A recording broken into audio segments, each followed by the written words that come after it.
দাদাকে মোক খবৰ দিলে আপোনাৰ ছোৱালী ঘৰ নেকি এখন? ছোৱালী ঘৰ হয়। তাৰপৰা বোলে সেই তোমাৰ দেউতা আপোনাৰ ছোৱালী ঘৰত চুৰ হৈছে, সেইকাৰণে আপুনি আহকচোন। তাৰপৰা আমি গম পাই পেলাই আহিলোঁ। ঘৰত মানুহ নাছিলে নেকি? এখন ঘৰত আপোনাৰ ছোৱালী জীয়াৰী নাছিলে নেকি ঘৰত? নাই, কোনো নাই। কোনো নাই। ক'লৈ গৈছিলে, কি কথা? হাস্পতাল গৈছিলে, বেমাৰ। হয়। তাত ভৰ্তি আছে সিহঁতি। ঘৰত কোনো নাছিলে? ঘৰত কোনো নাছিলে।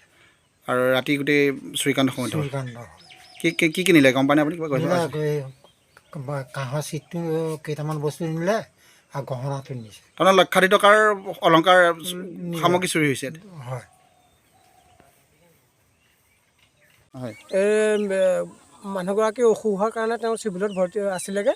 তাৰপিছতে ৰাতিপুৱা খোৱা পৰা উঠি দেখিলোঁ যে দৰ্জাখন খোলা আছে। আপোনাৰ ঘৰ ওচৰতে? ওচৰতে বেলেগ হৈ আছে বোলো? বেলেগ হৈ আছে। হয় হয়। তাৰপৰা মই সি আহিল নিমিলি ৰমেনকৈ মাতি ঘৰ সোমাই গৈছোঁগৈ, মানুহ নাই দেখা। তাৰপৰা দেখিলোঁ ডিভানখন খুলি থোৱা আছে, গোটেই বস্তু থান বান হৈছে, ছোৱালীজনী বাৰ্থ চাৰ্টিফিকেটখন মাটিত পৰি আছে। দৰ্জা ভাঙি পেলাই সোমালে? দৰ্জা লক ভাঙি পেলাই? হয়, দৰ্জা ভাঙি। হয়। তাৰপিছতে গোটেই ঘৰ চালোঁ, দেখোন গোটেই খোলা মেলা আছে, বস্তুবিলাক চব থান বান হৈ পৰি আছে।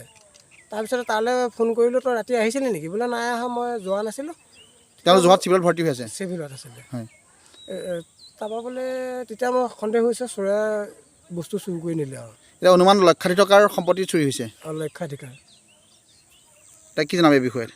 এতিয়া আপুনি VDPক জনাইছোঁ।